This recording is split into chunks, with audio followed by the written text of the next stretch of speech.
Bismillahirrahmanirrahim. Uhayyikum bitahiyatal Islam, tahiyatal ahlal iman.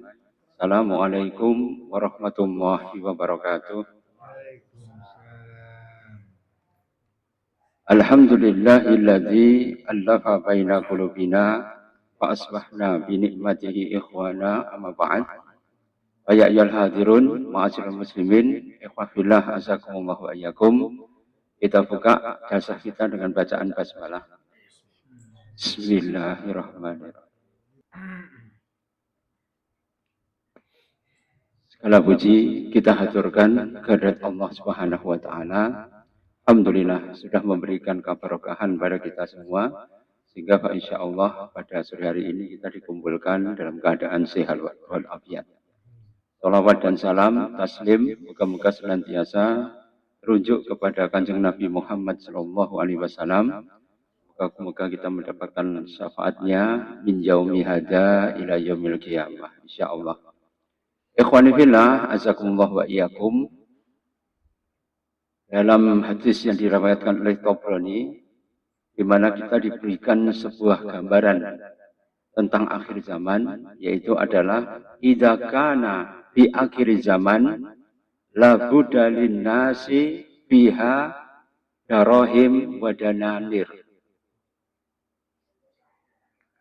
liyuqamu rajul biha dinahu wa dunyahu.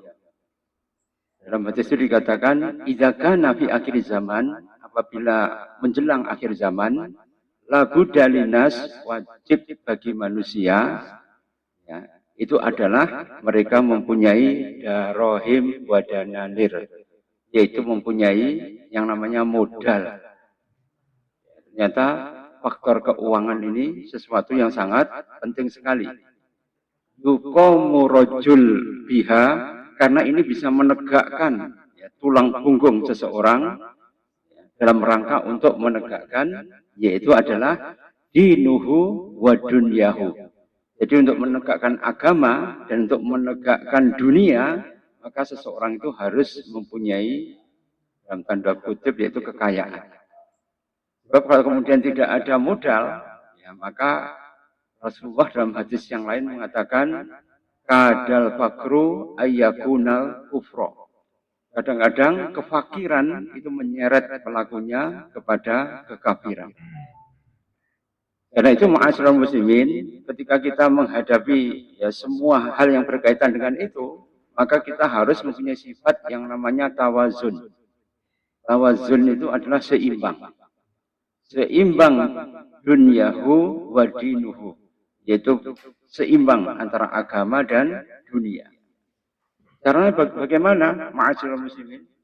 Yaitu seseorang itu harus senantiasa bisa menegakkan punggungnya dalam rangka supaya dia itu bisa melakukan jihad amali tadi, yaitu perjuangan dalam rangka untuk menegakkan perjuangan di jalan Allah Subhanahu wa taala.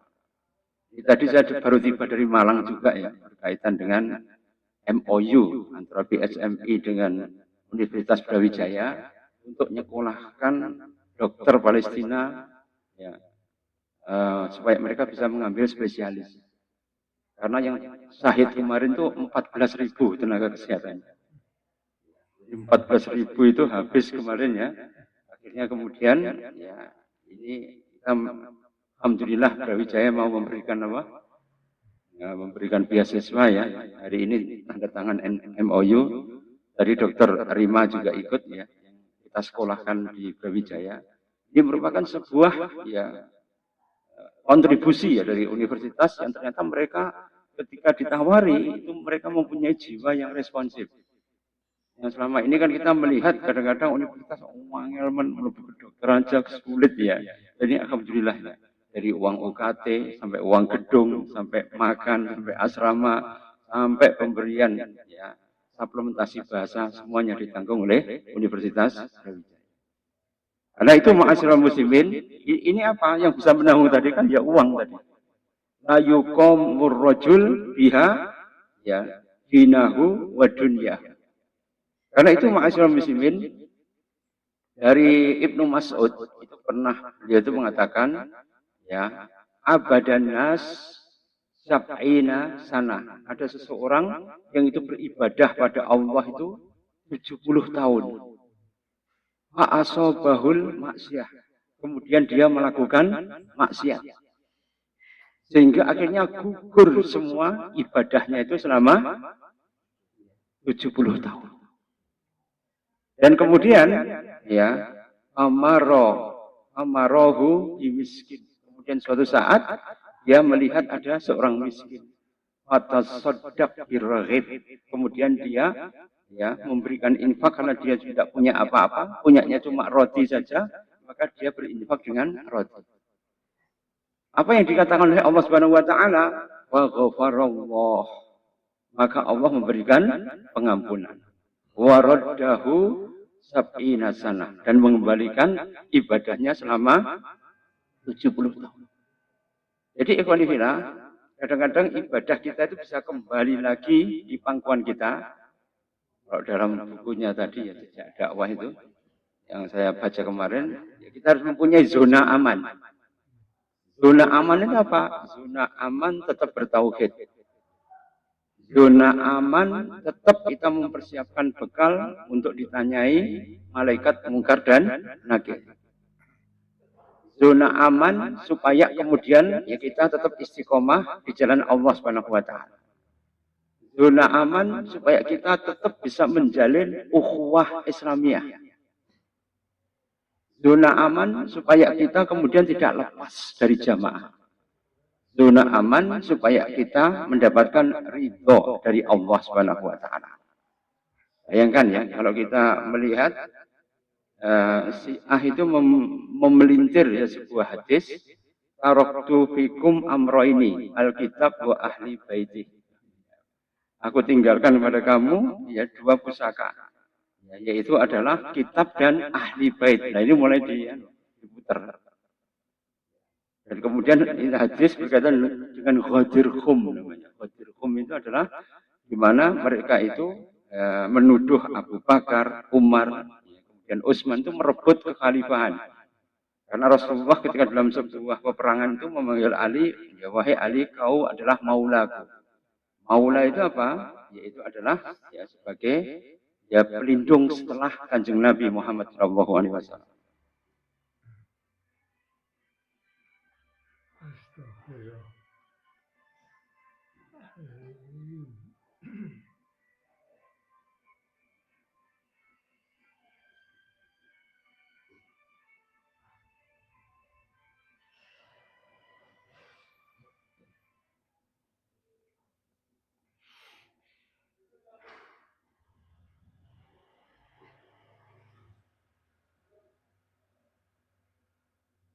Ikhwanifillah, azakumullah iyakum, maka seseorang itu tidak boleh jatuh kepada satu, yaitu zona yang tidak aman. Zona yang tidak aman itu apa? Yang pertama adalah syirik, yaitu kesyirikan. Dan kesyirikan sudah merajalela di mana-mana. Kalau jenengan bisa melihat, ya, dosa syirik itu ya akan kemudian membawa pelakunya itu ya ke dalam siksaan yang sangat berat dan tidak diampuni oleh Allah Subhanahu wa taala. Innallaha, sesungguhnya Allah ya la yaghfiru ayyusyraka bihi. Allah tidak akan mengampuni dosa orang yang berbuat syirik. Badirul a'mal. Bersegeralah jenengan itu untuk beramal. Fitanan kita illailil mudlim. Sebelum datang fitnah itu seperti potongan gumpalan malam yang gelap gulita. Yumsi mu'minan wa yusbih kafiran. Sore dalam keadaan iman, pagi dalam keadaan kafir. Wa yusbih mu'minan, pagi dalam keadaan mukmin, wa yumsi kafiran. Maka sore dalam keadaan ingkar. Karena apa ma'asyiral muslimin? Coba kalau pagi itu beriman, moro-moro sore datang ke dukun. Amblas kan pahala kita. Ya, sore kemudian beriman, ya pagi-pagi tiba-tiba ditawari keris, ini anak nyoni nih. Ujung-ujungnya apa? Ya tersilap ya dengan yang demikian.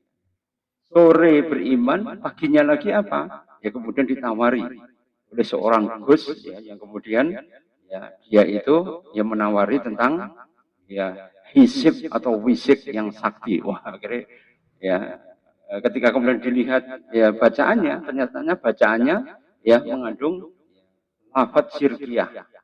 Ini ujung-ujungnya apa? Yaitu kita akan jatuh ke dalam kesyirikan. Pagi mungkin beriman, sorenya boleh jadi akan ingkar kepada Allah Subhanahu wa taala. Karena itu ma'asyiral muslimin, maka kita harus yang mempunyai zona aman itu jauh dari kesyirikan. Yang kedua, zona aman kita tidak bermaksiat. Sehingga kita banyak mengumpulkan amal ibadah itu pada Allah Subhanahu wa taala. Kalau amal ibadah kita cukup, ternyata pembukanya, kuncinya itu apa? Sodakoh. Dan sodakoh itu apa? Perlu apa? Darohim wadanalir. Perlu adanya dirham dan dinar. Supaya apa? Kita memberikan sesuatu pada seseorang, meskipun sedikit, wala tahkirona minal ma'rufi say'an. Kamu jangan meremehkan pemberian meskipun itu hanya remeh-temeh. Tadi diterima lagi pahalanya karena apa? Watasodak birrohim. Dia hanya memberikan sepotong roti. Cukup untuk mengembalikan ibadahnya yang sab'ina sana selama 70 tahun. Karena itu ma'asyiral muslimin, tapi kemudian itu akan rusak lagi. Karena apa? Karena kemudian mereka itu membawa kepada perpecahan. Ini bahaya lagi. Kan wala takunu minal musyrikin. Jangan sekali-kali jangan menjadi orang musyrik. Kenapa? Minal ladzina faraqu dinahum wa kanu syi'an. Karena kalau musyrik ujung-ujungnya apa? Firq atau furqah di dalam agama. Minal ladzina faraqu dinahum wa kanu syi'an. Maka mereka akan berubah menjadi kelompok kecil-kecil. Yang kelompok itu ya antara satu dengan yang lain itu kemudian saling bersaing. Tanafasu kama tanafasu man qablakum. Atuhlikuhum ahlakathum. Maka mereka saling tanafus antara satu dengan yang lain, bersaing antara satu dengan yang lain, maka ya fatahlik, maka mereka itu saling menghancurkan. Fatahliku, mereka saling berkonflik. Ujungnya apa? Ahlakathum, maka mereka akan menjadi rusak. Karena itu ma'asyiral muslimin, ini yang tidak sering diperhatikan. Kenapa? Karena kalau mereka itu kemudian sudah beriman, merasa imannya yang paling benar, kemudian menisbikan orang lain. Sehingga orang lain seakan-akan ya, kapling hidayah itu hanya dimilikinya sendiri. Ya. Bahkan integritas iman itu hanya dia yang mempunyai haibah atau penguasaannya. Sehingga dengan demikian, ketika dia kemudian bersifat ananiyah, ananiyah itu apa? Merasa dirinya yang paling besar, atau bahasa Jawane pandaku. Oh ya pandaku. Jadi pandaku itu adalah ya menganggap dirinya itu yang paling baik. Sangat rusak sekali. Ujung-ujungnya apa? Terjadi perpecahan yang sangat dahsyat. Coba bayangkan ya, dulu itu Ki Hajar Dewantara atau Raden Suwardi Suryaningrat itu pernah ngaji itu ke Ahmad Dahlan di Prambanan. Demikian juga ya seorang pangeran dari Mataram ya, yang namanya adalah Ki Ageng Suryo Mentaram. Ini anaknya ya Hamengkubuwono ke-8. Yang beliau itu kemudian ngaji kepada Ahmad Dahlan, tapi ternyata ya Ki Ageng Suryo Mentaram itu kemudian berubah menjadi Ki Ageng Beringin, itu menjadi tokoh kejawen. Bayangkan sudah dididik sedemikian rupa, ternyata kemudian ujung-ujungnya menjadi kebatinan. Demikian juga Suwardi Suryaningrat yang dulu ngaji dengan intens kepada beliau, ujung-ujungnya menjadi apa? Menjadi orang yang sekuler dengan mendirikan sekolah taman siswa. Jadi tidak semua produk dakwah itu kemudian berubah menjadi seseorang yang baik. Bahkan Semaun, Alimin, Darsono, Muso, mesti didik api-api ya sama. Ya. Bos Cokro Aminoto, tapi ujung-ujungnya apa? Jadi komunis. Bahkan beliau itu anaknya kiai semua. Semaun, Alimin, Darsono, Muso, anaknya kiai semua. Dan rata-rata mereka itu adalah pejuang. Ya, dari anak buahnya Pangeran Diponegoro. Tapi salah pendidikan, salah lingkungan, salah pergaulan itu membuat mereka itu kemudian belok ya dari jalan kebenaran tadi. Karena itu ikhwani fillah, maka yang diperlukan pada zona nyaman ini yang pertama itu adalah imamul amiq. Imanul amiq, yaitu adalah iman yang dalam. Jadi iman yang dalam itu bagaimana? Kan iman itu adalah perpaduan antara niat ya, atau azam, ya, kemudian membentuk ya ikrar kita itu senantiasa jujur hanya berdasarkan tauhid, dan kemudian dibuktikan dengan amal soleh kita. Tasdiqu bi qalbi wal janan wa iqraru bil lisan wal amalu bil jawarih wal arham. Al imanu yazidu wa yanqus. Yazidu bi ta'atir rahman wa yanqusu bi maksiatis syaitan. Maka iman itu adalah membenarkan dalam hati, mengikrarkan dengan lisan, membuktikan dengan seluruh ya dari anggota badan kita, dan iman itu adalah naik dan turun. Naik dengan ketaatan pada Sang Rahman, sedangkan turun karena mengikuti itba kepada syaitan. Karena itu yang bahaya apa? Itu itba kepada syaitan. Sehingga pada masa ini ya terjadi hal yang luar biasa karena apa? Itu tadi. Bojo Ayu, seorang artis itu. Ya, orang-orang bojone ya rapi ngetengi wong. Ya. Bahkan kemudian ya, digerebek dalam keadaan ya dengan istrinya orang.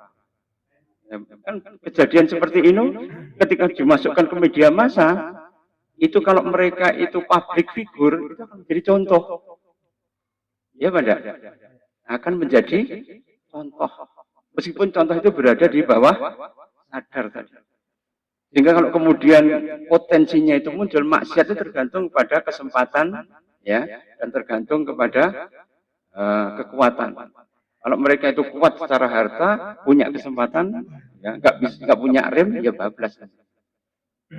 Kekuatan itu bisa kekuatan kedudukan, kekuatan harta, ya, kekuatan ya apa itu, backingan, dan sebagainya.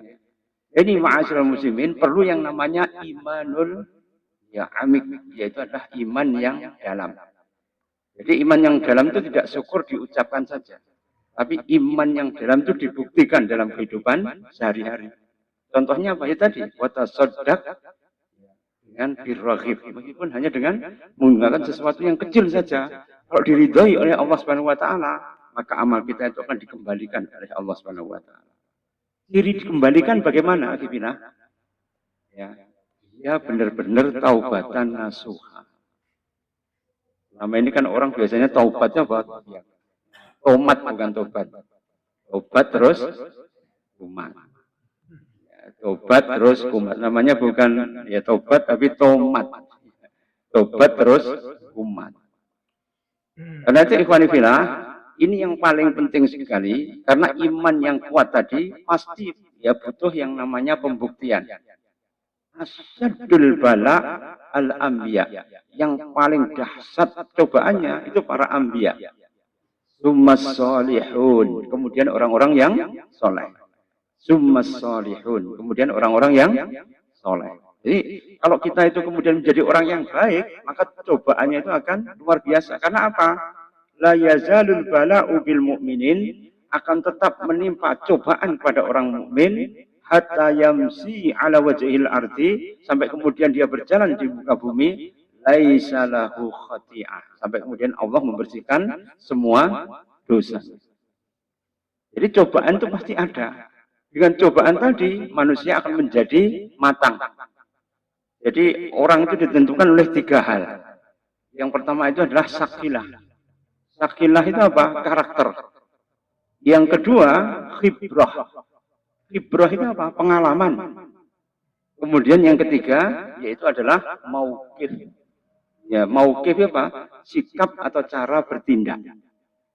Jadi kalau mereka punya sakilah atau karakter yang buruk dari awal karena lingkungannya, meskipun khibrahnya itu ngaji sekian lama, pasti mauqifnya bisa keliru. Paham ya ini ya? Ya. Kalau orang itu kemudian sakilahnya baik, meskipun khibrahnya itu kemudian berada pada tempat ya yang kadang-kadang baik, kadang-kadang enggak, mauqifnya, maka dia harus mempunyai irtiab. Irtiab itu apa? Ragu-ragu. Sehingga ketika ragu-ragu, maka kata putusnya apa? Bil ilmi, yaitu dia harus menuntut ilmu. Supaya apa? Bisa mengetahui yang hak. Karena furqon, kekuatan bisa menentukan apakah itu hak atau batil, itu adalah dengan menggunakan bil ilmi. Man aradda dunya fa'alaihi bi ilmi. Barang siapa yang pengen dunia harus dengan ilmu. Wa man aradal akhirah fa'alaihi bi ilmi. Kalau pengen akhirat harus juga dengan ilmu. Wa man aradahuma, kalau jangan pengen keduanya, fa'alaihi bi ilmi. Jadi akan memberikan ya kata putus daripada orang yang irtiyab sesuai dengan hadis Kanjeng Nabi dari Hasan bin Ali bin Abi Thalib, di mana dak ma yuribuka ila ma yuribuka. Tinggalkan yang meragukan kepada yang tidak meragukan. Coba kalau jenengan pipis, tiba-tiba merasa ada yang meloncat di celana. Rasulullah bagaimana? Ya cuma dibasuh 3 kali selesai. Tapi orang kita kan ribet, terus aku nggak jamaah sih, nunggu di luar. Kenapa? Ya sih aku orang enek sarung, kita mampu pipis. Ada juga Rasul mengatakan ada seorang itu ketika kemudian dia itu merasa ada yang najis, tapi kemudian dia berjalan di pasir itu, maka kemudian ketika bingung mencari air dikatakan bahwa ya bumi itu mensucikan. Ketika pada waktu perang, Rasulullah itu ketika kemudian sholat, maka kemudian beliau itu pakai khuf atau sepatu, maka beliau cukup mengoles di punggung sepatu tadi. Selesai wudhunya. Yasiru wala tu'asiru. Permudahlah, jangan mempersulit. Tapi kalau dipraktekkan di dunia normal juga repot. Dengan pakai sepatu, cuma dioles, masuk masjid tanpa dilepas. Ya diantemi wong sak masjid. Ya benda. Ya karena itu khatibun nas bi qadri uqulihim. Katakan pada manusia sesuai dengan tingkat pola pikirnya. Sehingga ketika mereka itu bisa mendapatkan ya informasi yang cukup, itulah yang kemudian akan bisa membuat kita itu menjadi lebih lengkap. Dulu pernah saya katakan ya pada jasa ini, udu sitan, hitunglah 6 perkara menjelang hari kiamat. Salah satunya apa? Yaitu adalah mauti, kematian daripada Kanjeng Nabi Muhammad SAW. Yang kedua apa? Futihat ya Al-Aqsa, yaitu kalau kemudian Al-Aqsa itu sudah menang. Umronul Aqsa kharabun Nabawi Madinah. Sungguh kalau Aqsa itu kemudian sudah terontong-terontong menang, maka akan terjadi yang namanya kharab ya Madinah. Maka Madinah akan menjadi sepi. Sepinya dari sepi apa, ma'asal? Bukan sepi karena manusia, bukan. Sepi dari hidayah. Coba jangan lihat ya, kemarin itu peresmian daripada universitas, itu dengan menggunakan pesta yang luar biasa di Madinah. Bahkan ya pernah mengundang konser dan sebagainya. Ini kemudian dipelintir oleh orang Syiah juga, supaya apa? Ya supaya kemudian juga membuat buruk ya wajah Islam yang ada di kota Mekah dan Madinah. Tapi ala kulli hal itu pun juga terjadi seperti itu. Nah, sehingga akhirnya apa? Celah untuk mengadu domba antara sesama kaum muslim ini lebih dahsyat. Trans 7 saja, yaitu kemudian bisa mengharu-birukan antara pondok pesantren dengan non pondok pesantren. Sehingga mereka itu mempunyai pemikiran yaitu gebiah uyah. Tahu ya gebiah uyah? Semua dianggap sama. Ujung-ujungnya apa? Terjadi pertikaian. Pertama pertikaian di dalam mulut. Kedua pertikaian di dalam fisik. Nanti selanjutnya apa? Sira'ul fikri. Ya, pertarungan yang berkaitan dengan pemikiran. Kalau sudah pemikiran bertarung, ujung-ujungnya apa? Khalabah. Dua-duanya pasti kalah. Karena apa? Persatuan pasti akan hancur. Sedangkan kita disuruh oleh Allah Subhanahu wa taala untuk senantiasa memegang tauhid, tapi impak dari tauhid itu apa? Persatuan. Alaikum bil jamaah. Maka kamu harus tetap berada di dalam jamaah. Innama ya'kulu dzi'bu minal ghanamil khasiyah. Maka sesungguhnya serigala itu hanya akan memakan, yaitu adalah domba yang keluar dari kawanannya. Jadi kalau kemudian kita, zona nyaman kita apa? Jamaah. Jamaah itu apa? Yang paling kecil entitas daripada ibadah kita. Sholat jamaah. Yang paling kecil ya. Nanti kalau sudah ke masyarakat, sudah ke negara dan sebagainya, itu Itu butuh yang namanya jamaah yang lebih takhyiriyah. Takhyiriyah apa? Yang lebih kemudian bisa merubah daripada segala macam yang berkaitan dengan kezaliman itu diganti dengan keadilan. Dan seluruh daripada kebatilan diganti dengan ya kebajikan. Itu perlu yang namanya perjuangan di jalan dakwah. Karena itu ikhwani fillah, azakumullah wa iyyakum. Di sini perlu yang namanya imanul amik, yaitu adalah iman yang dalam. Kalau iman itu tidak dalam, itu nanti juga akan terpecah-pecah. Syarikat Islam pecah menjadi dua, syarikat Islam hijau dan syarikat Islam merah. Nanti kemudian Muhammadiyah juga akan kemudian terjadi perselisihan yang berkaitan dengan apa? Cara pandang saja antara pemuda dengan orang tua, antara tablik dengan ya syababnya. Ya, antara majelis hikmah dengan cara berdakwah daripada anak mudanya. Akhirnya kemudian apa? Tidak cukup untuk kemudian memberikan efek amar ma'ruf dan nahyu anil. Di NU apalagi begitu. Thariqahnya ada jumlahnya 45. Pondok pesantrennya ya bukan puluhan, tapi ya ribuan.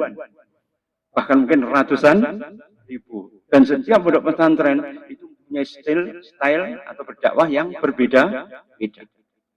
Belum lagi juga persis, belum lagi juga al-irsad. Dulu al-irsad itu pecahan daripada Jami'atul Khair. Yang pecah menjadi dua, Robitoh Alawiyin dan kemudian menjadi al-irsad. Dulunya apa? Jami'atul Khair. Yang itu bersatu. Pecah karena apa? Ya kepentingan nasab. Sehingga ma'asyiral muslimin, kepentingan yang remeh-temeh berkaitan dengan dunia, itu kemudian hancur gara-gara apa? Mereka tidak sevisi antara satu dengan yang lain. Innal quluba idza tanafara wuduha kasujajah idza kasruha la yujma. Jadi hati itu seperti kaca. Apabila hati itu terluka, sakit yang mendalam, kasujajah itu seperti kaca. Wa idza kasara, apabila kemudian dia pecah, retak, la yujma, dia tidak akan bisa menyatu, kembali disatukan bentet. Jadi kadang-kadang ketika berdakwah saling menyakiti di antara kaum muslimin, wah itu luar biasa. Salah didik, salah ngomong, wah dioncek intek amek pulang golek. Ya benda. Salah didik tok saja itu dibilang. Kadang-kadang cuma salah ngomong saja. Kalau orang ngomong cepat itu kadang-kadang juga keliru. Nah keliru itu tidak diafani atau kemudian tidak dibenarkan atau kemudian tidak diluruskan. Sedangkan meluruskan atau membenarkan itu secara syirik. Imam Syafi'i mengatakan kalau kamu membenarkan saudaramu itu di dalam ya tempat ruang publik itu sama dengan mencaci maki. Tapi kalau kamu itu kemudian menasihati di tempat yang gelap, tempat yang sepi, tempat yang tidak ada orang sama sekali, itu baru namanya nasihat. Kira-kira kaum muslimin kita menerapkan perkataan Imam Syafi'i apa enggak? Salah didik, ngono-ngono sampai entek amek kurang gula. Ya seluruh bahan itu kemudian ya dilontarkan semua supaya apa? Saudara itu jatuh kepada ya, kehormatannya tidak dihormati oleh orang lain. Ini namanya apa akhwillah? Namanya tanafus. Tanafus itu apa? Saling bersaing. Tapi bersaingnya itu tidak sehat. Maka Rasulullah mengatakan fatuhliku, maka mereka akan saling menghancurkan. Ahlakathum, dua-duanya pasti akan hancur. Bukan satu yang hancur, tapi ahlakathum. Dua-duanya pasti akan hancur. Nah, karena itu ikhwan fillah, masalah yang berkaitan dengan kuota haji saja loh, sampai sekarang kan ya nyampluk kanan, nyampluk kiri, nyampluk atas, nyampluk bawah, ya pada. Tapi yang jelek siapa? Islam. Al-Islamu mahjubun bil muslimin. Islam itu tertutup dengan tingkah laku daripada pemeluknya sendiri. Nah, itu kemudian tampil seorang ustadz ya yang sudah mengembalikan ya daripada kelebihan daripada uang kuota haji tadi, itu pun kemudian ya dipotong informasinya hanya separuh saja. Ujung-ujungnya apa? Ini menimbulkan banyak sekali yang namanya su'ut tafahum. Su'ut tafahumnya apa? Salah paham. Jika netizen yang kadang-kadang tidak punya ilmu langsung melontarkan kata-kata, akhirnya memperkeruh daripada suasana kebatinan daripada orang-orang. Ujung-ujungnya apa? Namimah wal ghibah. Kalau sudah seperti itu, hancur semua amalan kita. Jadi kita banyak yang muflis itu gara-gara apa? Tidak waspada. Imanul amir itu tidak disambung dengan yang namanya irtibatul wasiq. Irtibatul wasiq atau mahabbatul ulfa atau yang namanya ijtima'ul qulub atau iktilaful arwah. Artinya apa? Yaitu sambungan daripada hati. Mahabbatah wal ulfah, yaitu adalah mahabbah dan cinta kepada kaum mukminin. La yu'minu ahadukum. Ya, tidak akan beriman di antara kamu hatta ahabba li akhihi kama yuhibbu li nafsi. Tidak beriman seseorang sampai dia mencintai saudaranya sebagaimana dia mencintai dirinya. Jika kalau beda pendapat, wah, sebeda majelis. Ada seorang ustadz yang mengundang ustadz ya itu ke tempat sini, kemudian juga mengundang ke tempat sini. Karena di sini sering berhubungan dengan politik disebut sebagai kelompok hizbi. Sedangkan yang di sini yaitu kelompok yang benar-benar hakiki. Maka ketika ya ustadz diundang berarti namanya ustadz subhat. Masya Allah. Ustadz yang sudah ilmunya apa? Tinggi sekali ya, yang itu dianggap sebagai ustadz subhat. Subhat itu apa? Ya, rasa diundang hasilnya gitu saja. Jadi ma'asyiral muslimin ini yang sering kemudian membuat kaum muslimin hanya beda cara pandang saja. Mazaya aro namanya. Mazaya itu adalah cara pandang, aro itu adalah pendapat. Jadi kalau cara pandangnya itu keliru, ujung-ujungnya apa? Ya, blaming, menyalahkan orang lain. Jadi orang itu cuma dua. Kalau dia menyalahkan orang lain ternyata kemudian tidak mendapatkan ya sesuatu muskilah atau kodoyah, tidak ada masalah.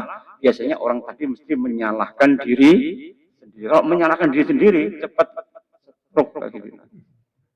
Paham ya? Jadi orang itu stroke bukan karena gaya hidup, bukan karena makanan, bukan karena yang macam-macam. Karena apa?